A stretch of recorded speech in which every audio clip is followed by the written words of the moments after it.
ایک بزرگ فرماتے ہیں کہ میں ایک مرتبہ طواف کر رہا تھا۔ دفعتاً میں نے ایک لڑکی کو دیکھا کہ اس کے کندھے پر ایک کمسن بچہ بیٹھا ہے اور وہ یہ ندا کر رہی ہے کہ اے کریم، اے کریم، تیرا گزرا ہوا زمانہ کیسا موجب شکر ہے۔ میں نے پوچھا، وہ کیا چیز ہے جو تیرے اور مولا کے درمیان گزری؟ کہنے لگی کہ میں ایک مرتبہ کشتی پر سوار تھی اور تاجروں کی ایک جماعت میرے ساتھ تھی۔ طوفانی ہوا ایسے زور سے آئی کہ وہ کشتی غرق ہو گئی اور سب کے سب ہلاک ہو گئے۔ میں اور یہ بچہ ایک تخت پر رہ گئے اور ایک حبشی آدمی دوسرے تختے پر۔ ہم تین کے سوا کوئی بھی ان میں سے نہ بچا۔ جب صبح کا چاندنا ہوا تو اس حبشی نے مجھے دیکھا اور پانی کو ہٹاتا ہٹاتا میرے تختے تک پہنچ گیا، اور جب اس کا تختہ میرے تختے کے ساتھ مل گیا تو وہ بھی میرے تختے پر آ گیا اور مجھ سے بری بات کی خواہش کرنے لگا۔ میں نے کہا کہ اللہ سے ڈر، ہم کس مصیبت میں مبتلا ہیں، اس سے خلاصی اس کی بندگی سے بھی مشکل ہو رہی ہے، اور تو چاہتا ہے کہ ہم ایسی حالت میں گناہ کریں۔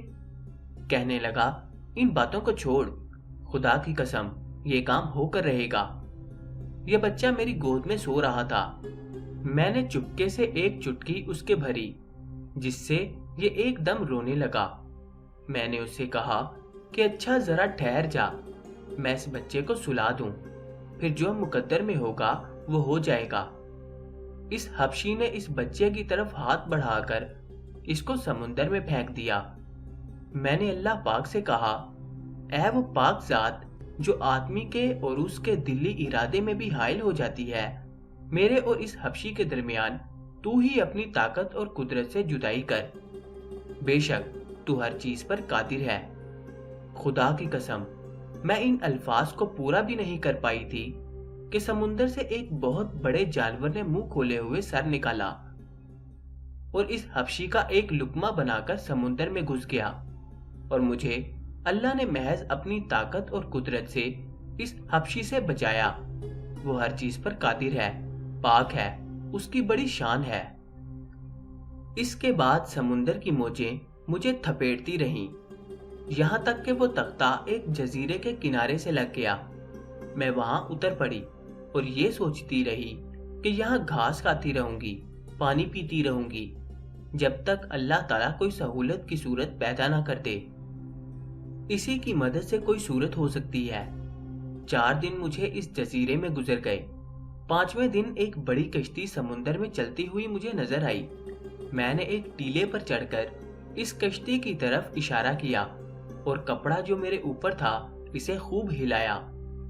اس میں سے 3 آدمی ایک چھوٹی سی ناؤ پر بیٹھ کر میرے پاس آئے۔ میں ان کے ساتھ اس ناؤ پر بیٹھ کر اس کشتی پر پہنچی تو میرا بچہ جس کو حبشی نے سمندر میں پھینک دیا تھا ان میں سے ایک آدمی کے پاس تھا۔ میں اس کو دیکھ کر اچانک گر پڑی۔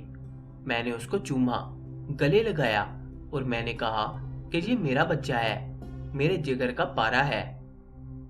وہ کشتی والے کہنے لگے، تو پاگل ہے، تیری عقل ماری گئی ہے۔ میں نے کہا کہ نہ میں پاگل ہوں اور نہ ہی میری عقل ماری گئی ہے، میرا عجیب قصہ ہے۔ پھر میں نے اپنی سرگزشت سنائی۔ یہ ماجرا سن کر سب نے حیرت سے سر چکا لیا اور کہنے لگے، تو نے بڑی حیرت کی بات سنائی، اور اب ہم تجھے ایسی حیرت کی بات بتائیں گے جس سے تجھے تعجب ہوگا۔ پھر ان لوگوں نے اپنی کہانی کچھ اس طرح سنائی۔ ہم اس کشتی میں بڑے لطف سے چل رہے تھے، ہوا موافق تھی۔ اتنے میں ایک جانور سمندر کے پانی کے اوپر آیا۔ اس کی پشت پر یہ بچہ تھا، اور اس کے ساتھ ہی ایک غیبی آواز ہم نے سنی کہ اگر اس بچے کو اس کی پشت سے اٹھا کر اپنے ساتھ نہ لیا تو تمہاری کشتی ڈبو دی جائے گی۔ ہم میں سے ایک شخص اٹھا اور اس بچے کو اس کی پشت سے اٹھا لیا، اور وہ جانور پھر پانی کے اندر چلا گیا۔ تیرا واقعہ اور یہ واقعہ دونوں بڑے حیرت انگیز ہیں، اور اب ہم سب یہ عہد کرتے ہیں کہ آج کے بعد سے اللہ ہمیں کبھی کسی گناہ پر نہیں دیکھے گا۔